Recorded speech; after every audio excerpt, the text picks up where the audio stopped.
Sigma ortho और para position पे पढ़ाएंगे। इसका मतलब मैं अगर इस पे इलेक्ट्रोफाइल छोड़ दूं तो यहाँ पर इलेक्ट्रोफाइल छोड़ दिया तो वो यहाँ पे अटैक कर सकता है, यहाँ पे अटैक कर सकता है, यहाँ पे अटैक कर सकता है, क्योंकि प्लस चार्ज वहाँ चिपकेगा यहाँ पर नेगेटिव चार्ज है। इसीलिए ये कौन से प्रोडक्ट बनाते हैं? ऑर्थो पैरा प्रोडक्ट बनाते हैं। बेंजीन से रिएक्ट कराओगे तो एक ही तरह का प्रोडक्ट बनेगा, ये तो एक ही टाइप का है। लेकिन अगर मैं प्लस एम ग्रुप से लगा करूंगा तो ऐसे होगा। चाहे यहाँ पर हेलोजन लगा हो, प्लस एम से करूंगा तो ऐसा बनेगा।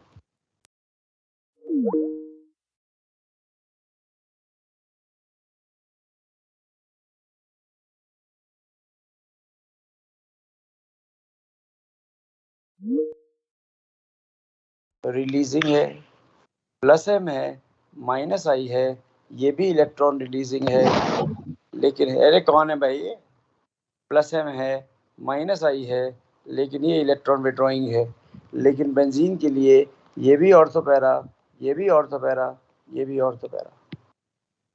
क्या समझ आ गया?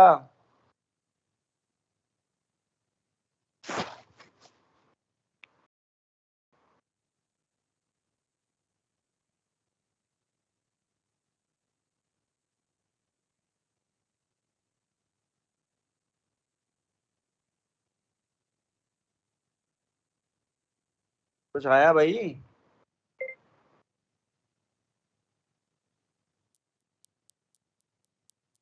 कितनों की गुड मॉर्निंग हो गई भाई?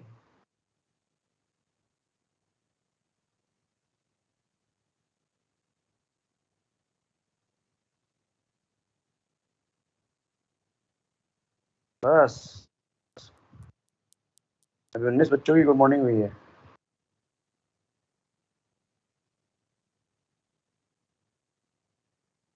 और बढ़िया तनिष्का, रितिया, स्थान, शंभू, स्वाति, आरती, शिखा।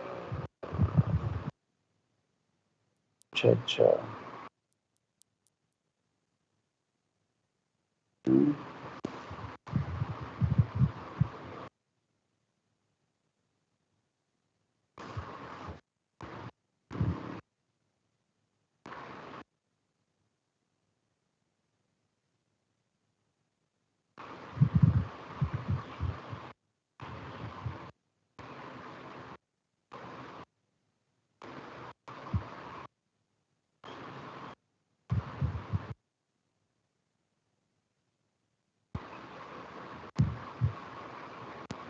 हाँ जी। अब माइनस एम इफेक्ट में क्या होता है? ऐसा कोई भी सिस्टम लग जाए, ये मेरा पाई बॉन्डेड सिस्टम है, इसमें इस तरह का ग्रुप लग जाए,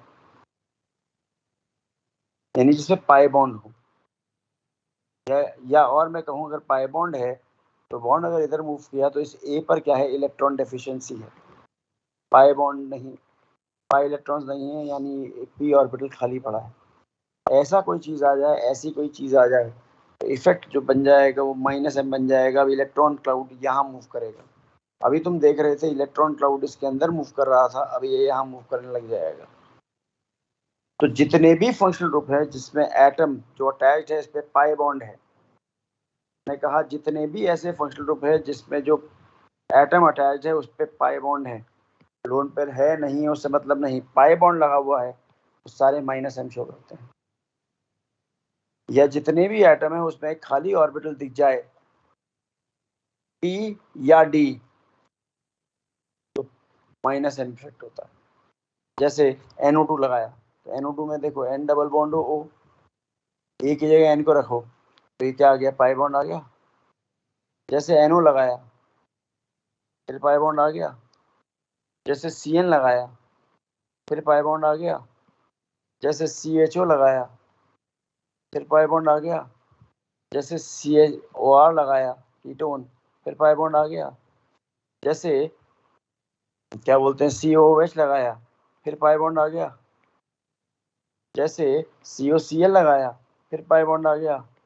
जैसे CONH2 लगाया फिर पाई बॉन्ड आ गया। CONHR लगाया फिर पाई बॉन्ड आ गया। CON डबल R आ गया फिर पाई बॉन्ड आ गया। फिर C double bond O OCOR आ गया, यहाँ ए हो गया, ये क्या आ गया, पाई बॉन्ड आ गया। देखो जो भी आपने ग्रुप लगाया उस पर क्या है, पाई बॉन्ड अगर आ जाए तो इसका मतलब माइनस एम इफेक्ट। उसमें लोन पेयर है नहीं है उससे मतलब नहीं है। जैसे देखो ध्यान से देखो, इस पे लोन पेयर होगा लेकिन इससे मतलब नहीं है। पाई बॉन्ड आते ही माइनस एम, जो ग्रुप लगा है। अब ये वाला एग्जांपल ले सकते हो, सी डबल बॉन्ड सी, मैं हेलोजन ले लूं, फ्लोरीन क्लोरीन ब्रोमीन आयोडीन, देखो इसके अंदर 3D अगर क्लोरीन है तो 3D खाली है। जैसे इसमें आ जाए बोरॉन, इसका पी खाली है। जैसे इसमें आ जाए सी डबल बॉन्ड सी, सी पे प्लस चार्ज, कार्बन पे ये खाली है। फॉस्फोरस आ जाए, फॉस्फोरस के अंदर डी खाली है। देखो 3D, समझ आ गई। जिसमें खाली दिख जाए उसमें माइनस एम इफेक्ट होता है। तो सारे फंक्शनल ग्रुप, जितने ही फंक्शनल ग्रुप है attach to bi bonded carbon system does not have lone pair, हम ऐसे कह देते हैं माइनस एम। समझे?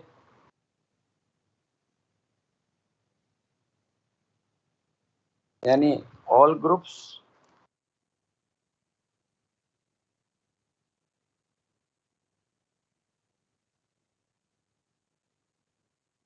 in which atom attached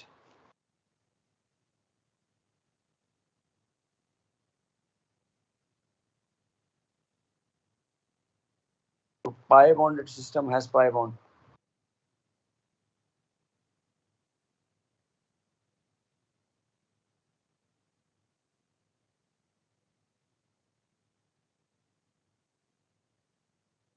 इसको कहते हैं हम लोग कौन सा इफेक्ट, माइनस एम।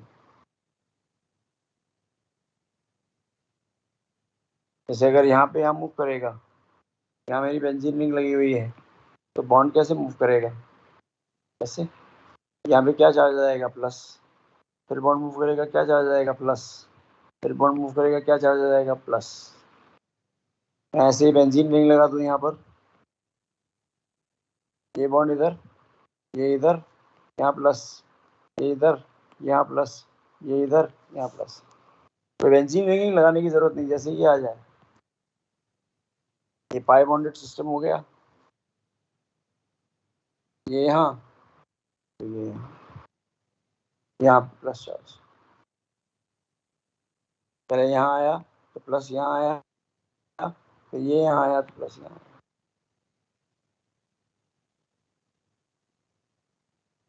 ये कैसे मूव करेगा, यहाँ उल्टा मूव कर ही नहीं सकता, उल्टा मूव कर जाता तो ये बेचारा ज्यादा इलेक्ट्रोनेगेटिव इलेक्ट्रॉन डेफिशिएंट बन जाता।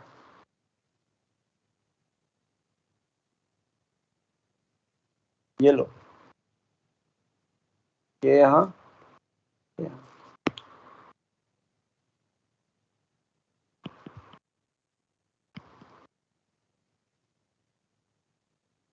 ये यहाँ, ये यहाँ आया। जैसे बेंजीन के ऊपर SO3H लगा दो, नंबर ऑफ पाई बॉन्ड से कोई लेना देना नहीं।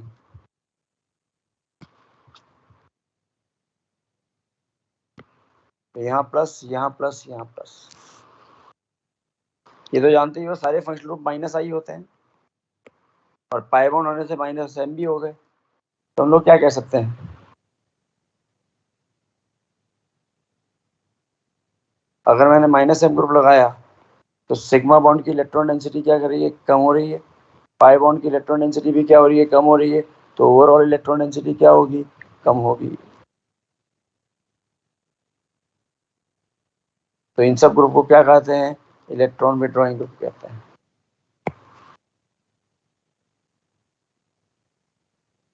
क्या क्लियर है?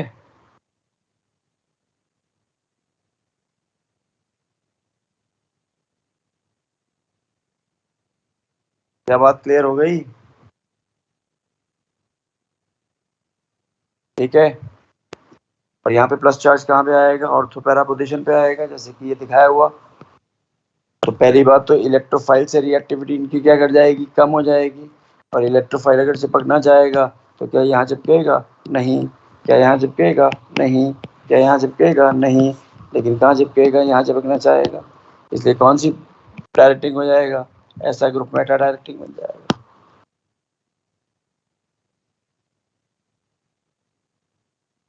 ये बहुत इंपॉर्टेंट आप लोगों के लिए पूरी की पूरी शीट है, स्लाइड है। एक बार 5 मिनट का समय लीजिए और इसको अच्छी तरह से एक बार फिर से पढ़िए। सोइएगा नहीं, पढ़िएगा।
Excuse me sir.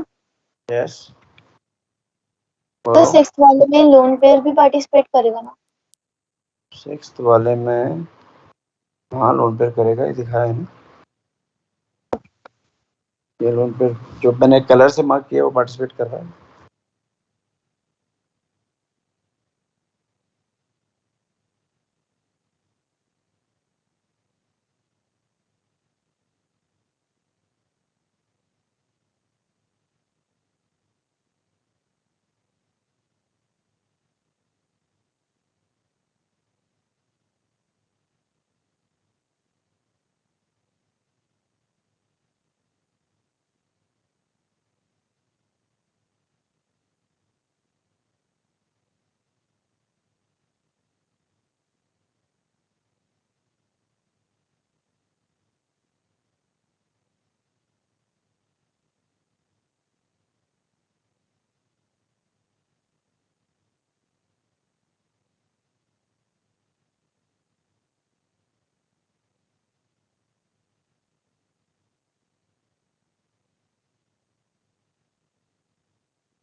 अरे कल तुम लोगों का टेस्ट कैसा हुआ?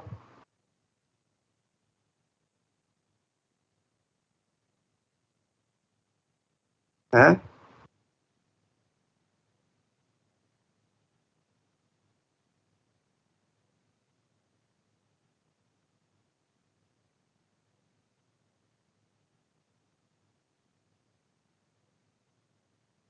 हाँ अमन, कैसा हुआ टेस्ट तुम्हारा? सर 197 आया टोटल। हैं 197 आया टोटल। कल कितने 197? Yes sir. क्यों भाई, केमिस्ट्री में कितने हैं? सर केमिस्ट्री में 50 है। हाँ भाई रौनक, तेरा कैसा हुआ?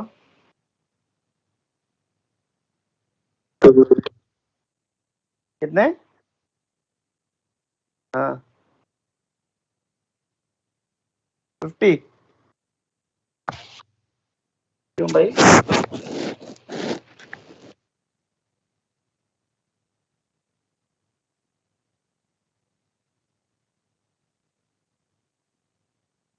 ऋषा कितने आए? सर 205, केमिस्ट्री में 51।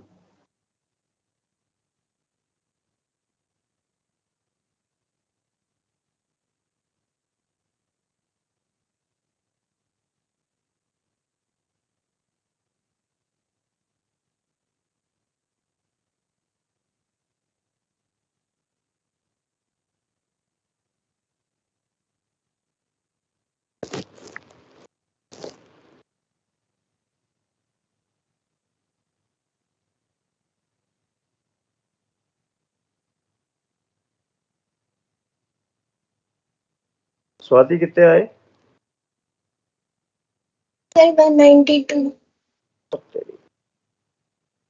और केमिस्ट्री में 51।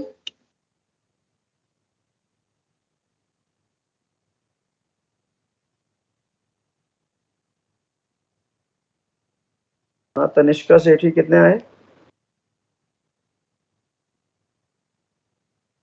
सर 194। केमिस्ट्री में 45। तेरी।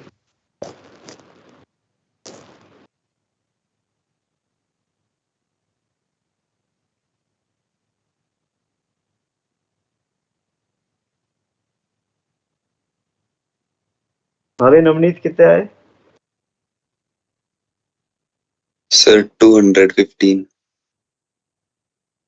केमिस्ट्री में केमिस्ट्री में फुल है।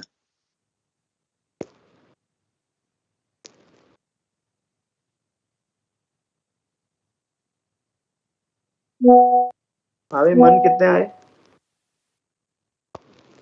सर 197। और केमिस्ट्री में 50। भाई दो क्वेश्चन कौन से गलत हुए? सर एक ऑर्डर ऑफ रिएक्शन भूल गया था और एक में वॉल्यूम निकालने थे, वो गलत हो गया था। क्या निकालना था? वॉल्यूम निकालनी थी, एनटीपी कितनी प्रोड्यूस होगी।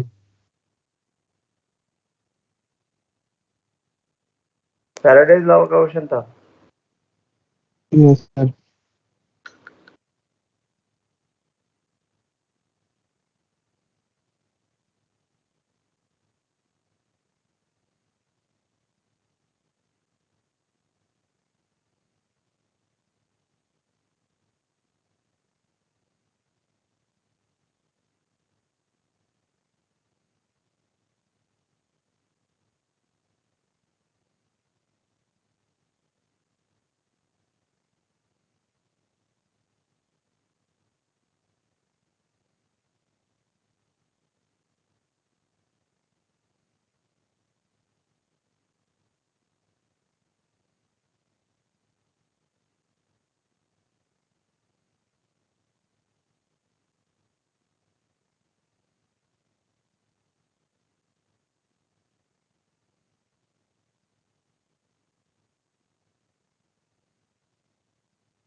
अब देखो कोई मॉलिक्यूल है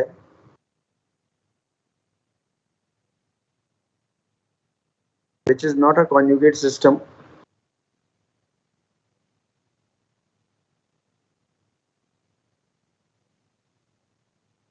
तो उसमें आई ही लगेगा और माइनस आई होगा और प्लस आई होगा, तो सिग्मा बॉन्ड की इलेक्ट्रॉन डेंसिटी को वो बढ़ा रहा होगा, सिग्मा बॉन्ड की इलेक्ट्रॉन डेंसिटी को बढ़ा रहा होगा। इसको कह देंगे इलेक्ट्रॉन विड्रॉइंग ग्रुप, इसको कह देंगे इलेक्ट्रॉन रिलीजिंग ग्रुप। लेकिन अगर मॉलिक्यूल एक कॉन्जुगेट सिस्टम है,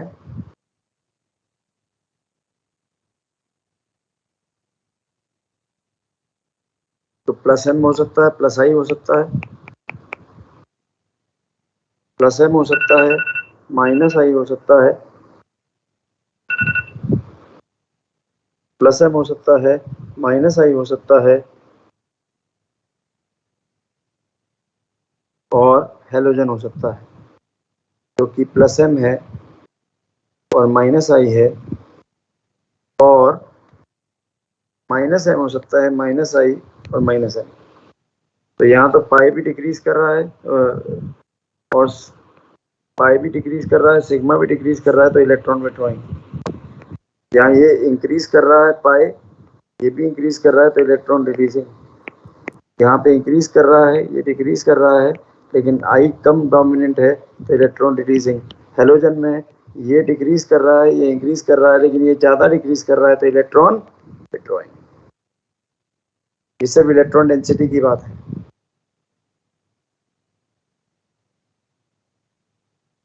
क्या ये क्लियर है?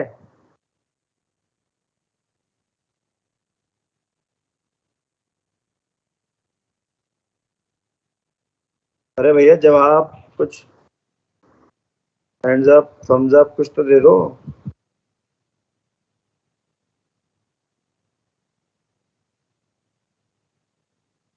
ठीक है,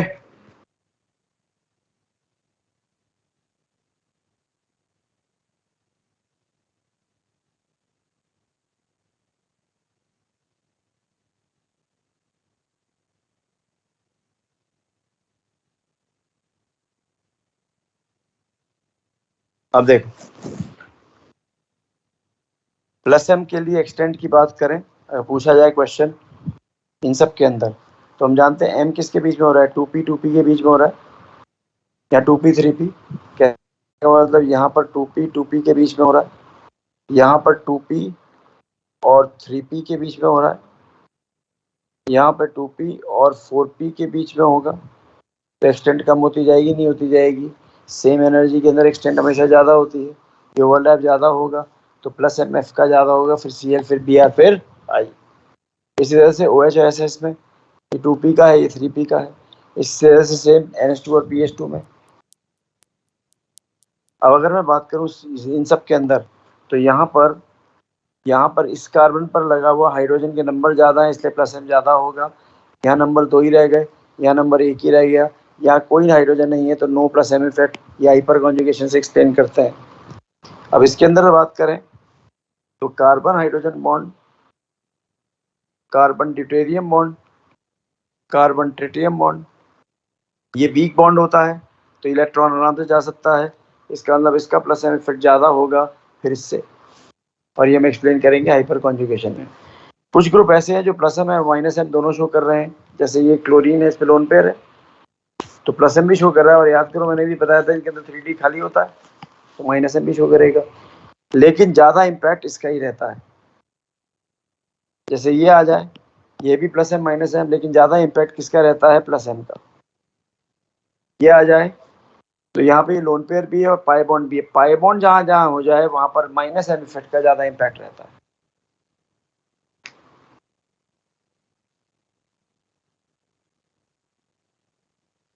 अब बात करें हाइपर कॉन्जुगेशन की।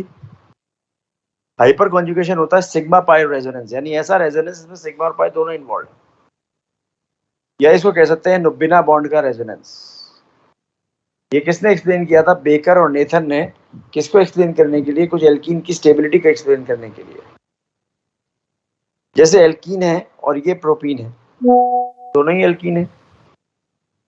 अगर CH2 प्लस H2 करूंगा, CH2 double bond CH2 plus H2 करूंगा तो ये बनेगा CH3 बॉन्ड CH3। ये हाइड्रोजनेशन कर रहा हूं। यहाँ पे कौन सा बॉन्ड टूट रहा है? एक पाई बॉन्ड टूट रहा है और एक सिग्मा बॉन्ड टूट रहा है, ये ब्रेक कर रहे हैं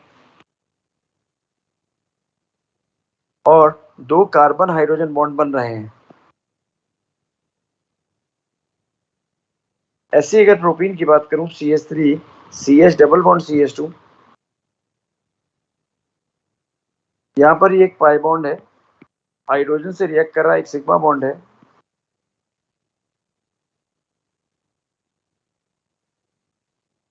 तो 2 कार्बन हाइड्रोजन बॉन्ड आ गए, एक पाई बॉन्ड, एक sigma bond, 2 carbon hydrogen bond, एक पाई बॉन्ड, एक sigma bond, 2 carbon hydrogen bond. इसका मतलब यहाँ पर जो डेल्टा H, यहाँ पर जो डेल्टा H निकलेगा वो क्या निकलना चाहिए? सेम निकलना चाहिए। लेकिन ऐसा नहीं है। ये देखा गया है कि इसका डेल्टा H हाइड्रोजन की वैल्यू मैग्नीट्यूड कम होता है। Delta H hydrogenation is heat release, ये कम होता है। ये तभी पॉसिबल है कि इनमें से कोई बॉन्ड्स की एनर्जी डिफरेंट हो। ऑब्वियसली यहाँ पर ये वाले बॉन्ड की एनर्जी डिफरेंट होती है। क्यों? क्योंकि इसका हाइपर कॉन्जुगेशन चल रहा है, ये एक्स्ट्रा स्टेबल हो जाता है। तो इसकी स्टेबिलिटी एक्सप्लेन करने किसने एक्सप्लेन की थी? बेकर और नेथन। उसने क्या किया? उसने कहा कि जो इसका CH3 है, ये CH3 है, यहाँ पे तो फ्री रोटेशन है, ये sp2 हाइब्रिडाइज्ड है, तो इस तरह से ही होगा। ये पंखे जैसे चल रहा है एक तरह से, ये मूव कर रहा है तो ये पंखे जैसे चल रहा है। तो चलते चलते कभी क्या होगा, ये वाला ऑर्बिटल इस p ऑर्बिटल के प्लेन में आ जाएगा। जैसे ही ये p ऑर्बिटल के प्लेन में आया तो इलेक्ट्रॉन यहाँ से इस ऑर्बिटल में ट्रांसफर होना शुरू हो गए, ऐसे। इसको कहते हैं हाइपर कॉन्जुगेशन। यहाँ पे देखो, ये सिग्मा बॉन्ड और पाई बॉन्ड पार्टिसिपेट कर रहा है, इसको कहते हैं हाइपर कॉन्जुगेशन। तभी कहा सिग्मा पाई रेजोनेंस। फिर कभी ये वाला हाइड्रोजन यहाँ आएगा, जब ये वाला हाइड्रोजन यहाँ जाएगा तो भी ऐसा हो जाएगा, कभी ये वाला हाइड्रोजन यहाँ आएगा तो भी ऐसा हो जाएगा। समझ रहे हैं? यानी यहाँ पे 3, इस अल्फा कार्बन पर 3 हाइड्रोजन है, इसलिए 3 हाइपर कॉन्जुगेटिंग स्ट्रक्चर बनेंगे। अगर यहाँ डबल बॉन्ड होता, सोचो यहाँ डबल बॉन्ड होता, यहाँ डबल बॉन्ड होता, तो क्या ये फ्री रोटेशन हो पाती? नहीं हो पाती, है ना। और ये sp3 नहीं होते तो ये एक बॉन्ड होता भी नहीं, ये प्लेनर पीछे की तरफ होते, तो क्या हाइपर कॉन्जुगेशन होता? कभी नहीं होता। इसीलिए अगर पाई बॉन्डेड हो जाएगा तो हाइपर कॉन्जुगेशन नहीं होगा। तो कंडीशन ये है कि sp3 होना चाहिए और इसके पास हाइड्रोजन होना चाहिए। इसीलिए मैंने कहा था अगर हाइड्रोजन नहीं होगा तो हाइपर कॉन्जुगेशन नहीं होगा। जैसे यहाँ पे ये लग जाए, ये CH3, तो अब यहाँ पे 2 ही हाइड्रोजन है ना। जब 2 ही हाइड्रोजन है तो इसी हाइड्रोजन से ये यहाँ पर होगा, इससे नहीं होगा। क्लियर है? इसलिए हाइपर कॉन्जुगेशन सबसे ज्यादा किसमें होगा? CH3 लगे हुए थे। फिर किसमें होगा? CH2 CH3 लगा हुआ है। फिर किस पे होगा? ऐसे तो CH3 लग जाए। फिर किसमें होगा?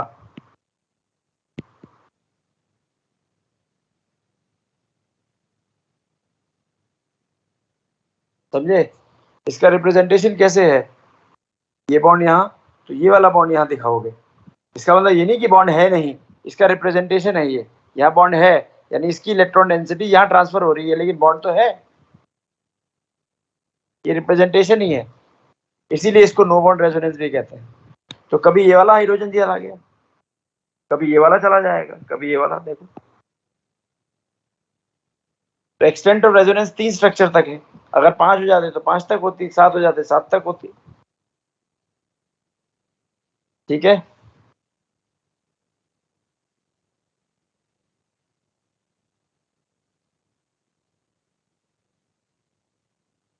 जब number of alpha hydrogen same आ जाए तो डिपेंड करता है किस तरह के स्ट्रक्चर बन रहे हैं। जैसे ये दोनों देखो, यहाँ तो पता लग गया है कि 3 अल्फा 0 अल्फा, यहाँ पे हाइपर कॉन्जुगेशन है ही नहीं, यहाँ है, तो हम लोग एक्सप्लेन कर सकते हैं स्टेबिलिटी।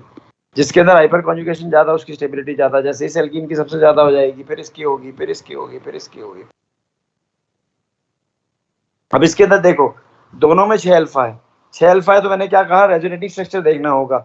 इसका रेजोनेटिंग स्ट्रक्चर बनाओगे तो ये बनेगा, इसका बनाओगे तो ये बनेगा। एच पे पॉजिटिव चार्ज, एच पे पॉजिटिव चार्ज, लेकिन ध्यान से देखो, इस पर नेगेटिव चार्ज आ रहा है, उस पर नेगेटिव चार्ज आ रहा है। नेगेटिव इस पे कौन से कार्बन पे आ रहा है, 2 डिग्री पे, यहाँ पे कहाँ पे आ रहा है, 1 डिग्री पे। स्टेबल ज्यादा कौन होता है, 1 डिग्री वाला।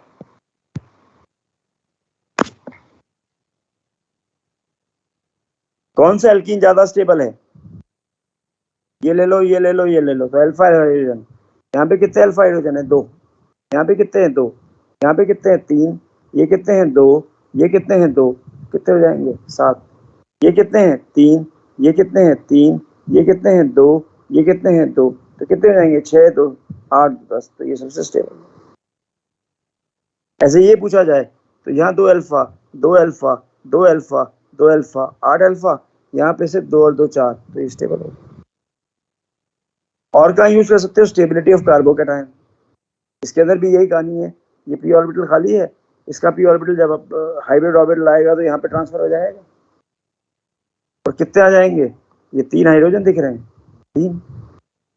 ऐसे यहाँ पे कितने हाइड्रोजन दिख रहे हैं, 3। 3 अल्फा हैं तो 9 हाइड्रोजन हो गए, तो कितने हो जाएगा, 9 रेजोनेटिंग स्ट्रक्चर, सबसे ज्यादा स्टेबल हो गया। फिर ये हमेशा कार्बोकैटायन की स्टेबिलिटी को कंपेयर करना है तो कार्बोकैटायन की स्टेबिलिटी से कंपेयर करो, सिंपल। जैसे ये आ जाए, अब ये भी 3 डिग्री है, ये भी 3 डिग्री है, ये भी 3 डिग्री है, ये भी 3 डिग्री है। अगर इंडक्टिव इफेक्ट से करोगे तो गलत आंसर आएगा, क्योंकि देखो इसका इंडक्टिव इफेक्ट सबसे ज्यादा होगा, यानी ये रिलीज सबसे ज्यादा करेगा। स्टेबिलिटी कायदे से इंडक्टिव इफेक्ट से इसकी ज्यादा होनी चाहिए, लेकिन ऐसा नहीं। हाइपर कॉन्जुगेशन देखो, इसमें कितने कार्बन है, अल्फा 3। इस पे कितने हाइड्रोजन है, 3 3 3 6 9। यहाँ पे कितने हो गए, 3 3 6, और ये होता है CH2 CH3, तो ये वाले 2 हाइड्रोजन लोगे, 8। यहाँ पे 7, यहाँ पे 6, तो सबसे स्टेबल कौन सा वाला हो गया ये। अब इसमें देखो, यहाँ पे एक भी अल्फा हाइड्रोजन नहीं है, यहाँ 1 अल्फा है, यहाँ पे 2 अल्फा है, 3 अल्फा है, सॉरी 2 अल्फा है। सबसे ज्यादा स्टेबल कौन सा हो जाएगा, ये वाला। ऐसे इसको देखो अगेन, ये 2 अल्फा, ये कितने, 3 और 1, ये 2 अल्फा, ये कितने अल्फा, ये 3 और 1 4 अल्फा। यहाँ पे कितने अल्फा, 2 2 4 2 6 6 अल्फा। यहाँ पे कितने अल्फा, 2 और 1 3 अल्फा। तो स्टेबिलिटी अपने आप आ जाएगी, 6 अल्फा की सबसे ज्यादा, फिर 4 अल्फा की, फिर 3 अल्फा की, फिर 2 अल्फा की। बिल्कुल इसी तरह से फ्री रेडिकल के लिए भी होता है। कार्बोकैटायन में ये खाली था, लेकिन ये भी अनफिल्ड है, अनपेयर्ड है, तो इलेक्ट्रॉन आ सकता है, नहीं आ सकता है। अब बेंजीन में जो एल्काइल ग्रुप लगाए थे उसका भी प्लस एम इफेक्ट यहीं से आ रहा था, बताया था। जैसे ये CH3 लगा हुआ है, तो देखो ये वाला पार्ट बिल्कुल एल्कीन जैसा है ना, ये वाला पार्ट बिल्कुल एल्कीन जैसा है या नहीं है। अभी जो एल्कीन पड़ा था, ये बॉन्ड इधर, ये बॉन्ड इधर, जैसे ये बॉन्ड इधर आया तो इस पे नेगेटिव चार्ज आ गया, और जब भी बेंजीन पे नेगेटिव चार्ज रेजोनेट करता है तो क्या इफेक्ट होता है, माइनस एम होता है, प्लस एम होता है, नहीं होता। तो plus H responsible for plus M effect. और एक्सटेंट किस पे डिपेंड करेगा, नंबर ऑफ बेंजिलिक, यानी अगर मैं CH2 CH3 लगा दूंगा तो कम हो जाएगा, फिर यहाँ पे भी CH2 CH3 लगा दूंगा और कम हो जाएगा, इस तरह से। और अभी बताया था H D और T, यहाँ पे बॉन्ड डिसोसिएशन एनर्जी कम है ना, तो आराम से इलेक्ट्रॉन मूव कर सकते हैं, नहीं कर सकते हैं, इसीलिए इसका प्लस एम इफेक्ट सबसे ज्यादा है। और बिल्कुल इसी तरह से उल्टा होता है -CH3 ग्रुप के अंदर, माइनस एम इफेक्ट। अब इसके अंदर वही इलेक्ट्रॉन इसके अंदर जाएंगे, क्योंकि ज्यादा इलेक्ट्रोनेगेटिव डेफिशिएंसी यहाँ क्रिएट हो रहा है, तो इसका इफेक्ट क्या हो जाएगा, माइनस एम इफेक्ट हो जाएगा, और ये ग्रुप क्या बन जाएगा, मेटा डायरेक्टिंग बन जाएगा।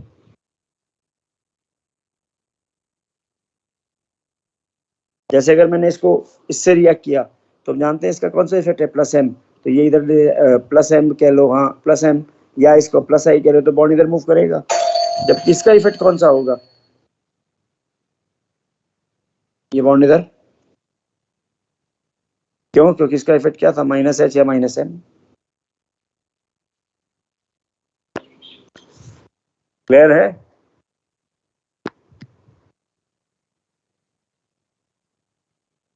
Just give me a minute.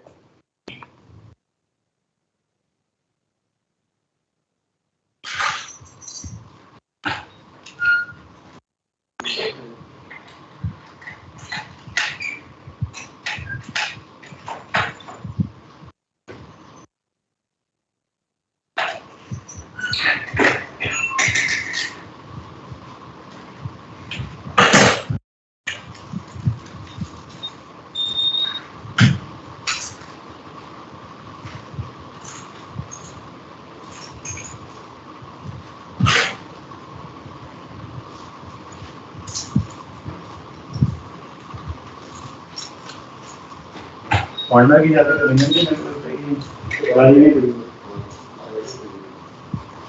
गाड़ी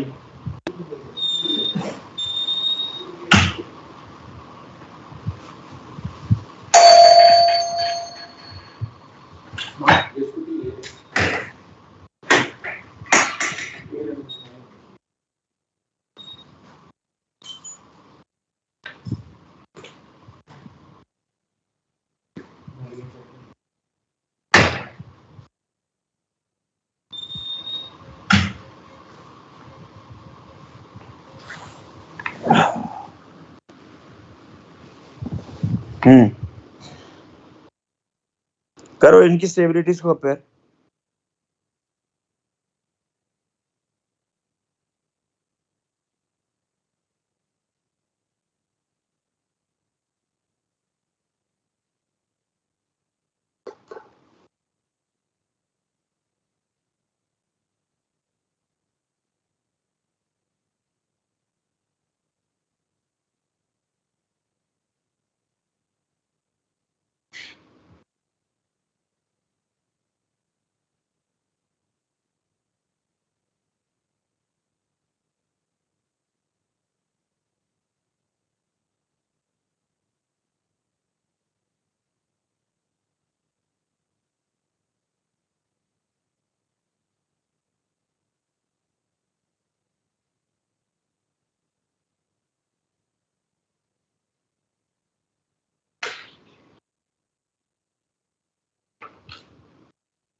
हाँ भी कर लिए।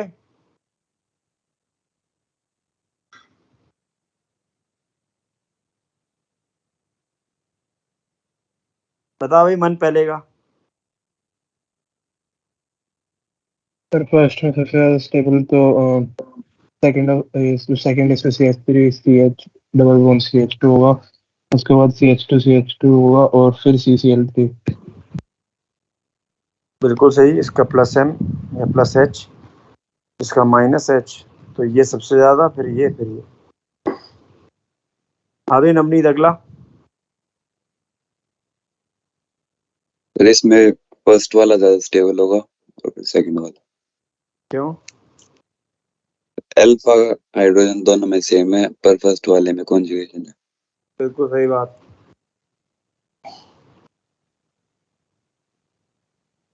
इसके अंदर रेजोनेंस हो गया, ऑल्टरनेट डबल सिंगल डबल, तो ये ज्यादा स्टेबल। थर्ड वाले में तनिष्का। सर सेकंड वाला ज्यादा स्टेबल होगा। सेकंड वाला ज्यादा स्टेबल होगा। 3 और 2 5 और 2 7, 7 अल्फा, यहाँ पे 4 अल्फा। याशिका।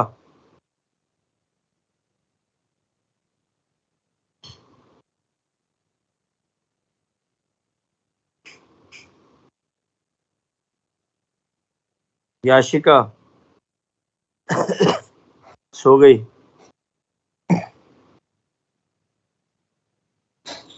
स्वाति। सर इसमें सेकंड वाला ज्यादा स्टेबल होगा। क्यों? सर एक बार देखिए। अल्फा हाइड्रोजन तो बराबर है, 6 अल्फा यहाँ पर भी है और 6 अल्फा यहाँ पर भी है।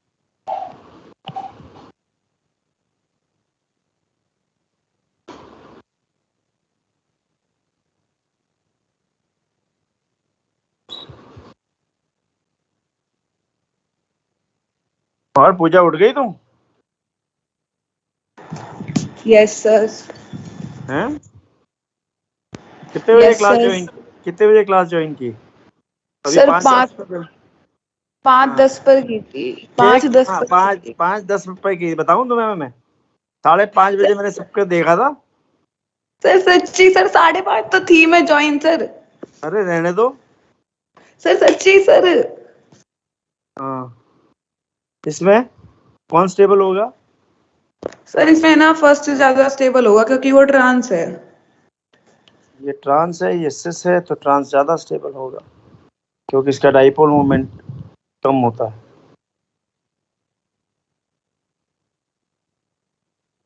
हाँ भी। रुचि,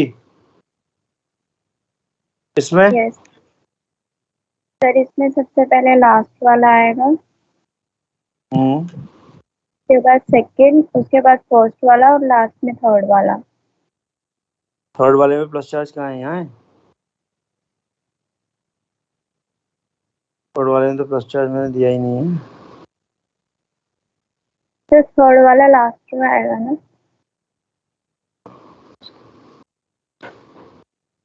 इसमें कितने अल्फा हाइड्रोजन हो गए? 3 3 6 2 8 अल्फा।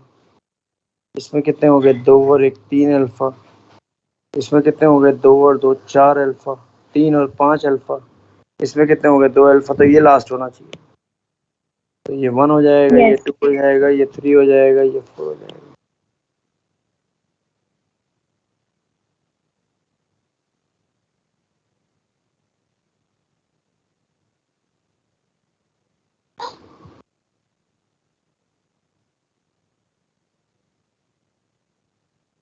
बताइए।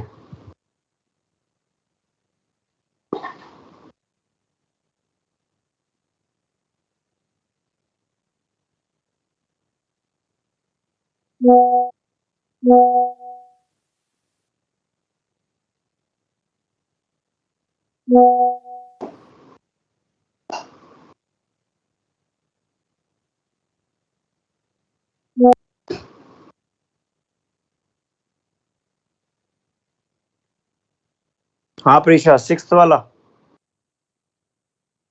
सर उसमें फर्स्ट वाला होगा, फिर फिर सेकंड वाला एंड देन थर्ड। पहला वाला क्यों? सो क्योंकि वो बेंजाइलिक कार्बोकटायन है, उसमें रेजोनेटिंग स्ट्रक्चर ज्यादा होंगे। ये रेजोनेंस है, यहाँ पर भी रेजोनेंस है और यहाँ पर हाइपर कॉन्जुगेशन है।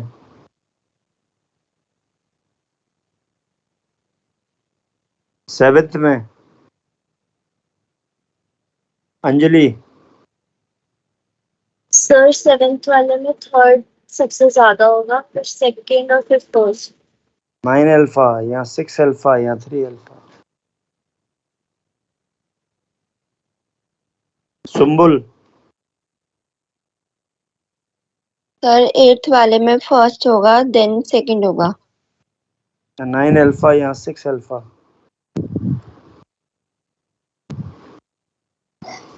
नाइन्थ अंशु,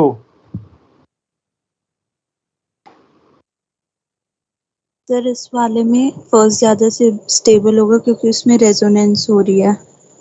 रेजोनेंस तो दोनों में हो रही है, यहाँ पर भी हो रही है, यहाँ पर भी हो रही है, इसमें भी हो रही है, लेकिन इसमें एक्सटेंडेड कॉन्जुगेशन है, एक ही डायरेक्शन में एरो जा रहे हैं। यहाँ पे दो अलग अलग डायरेक्शन से एरो आ रहे हैं। इसको क्रॉस कहेंगे, इसको एक्सटेंडेड कहेंगे, इसलिए ये ज्यादा।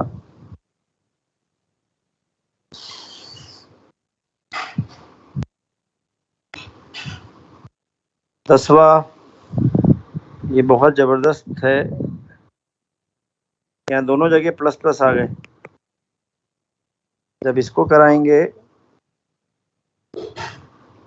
तो इसमें रेजोनेंस में ये पार्टिसिपेट कर रहा है, यहाँ पे रेजोनेंस में ये वाला प्लस चार्ज पार्टिसिपेट ही नहीं कर रहा। समझ रहे हैं? तो ये स्टेबल हो जाएगा इसकी कंपैरिजन में। आया? सर ये 10th वाला एक बार दोबारा एक्सप्लेन कर दीजिए।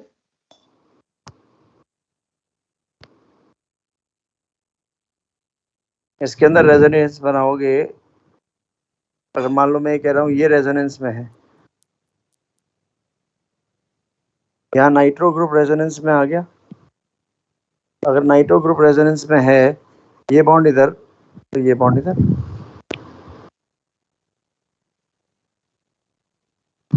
Okay sir, thank you sir. अब यहाँ पे देखें तो ये बॉन्ड इधर, ये बॉन्ड इधर मान लेते हैं, तो प्लस चार्ज इसके साथ तो आ गया ना, हाइपर कॉन्जुगेशन में आ गया, ऐसे सोच लो। Okay sir, thank you sir. अब जब ये खींच रहा है तो इधर खींचेगा। आया? Yes sir.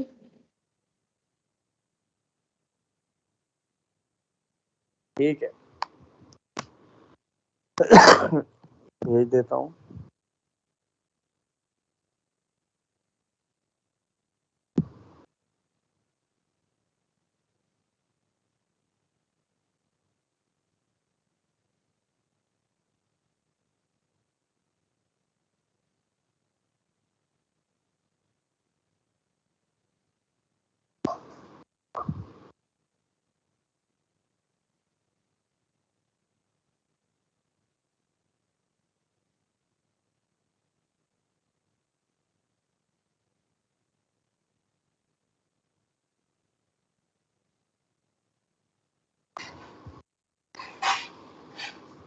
पहुंच गई तुम्हारे पास?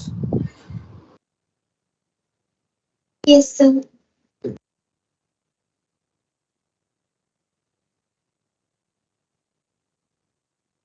चलो ठीक है, बाकी कल देखते हैं सुबह। ओके बच्चे, बाय। सर कल सुबह 5:30 है। हाँ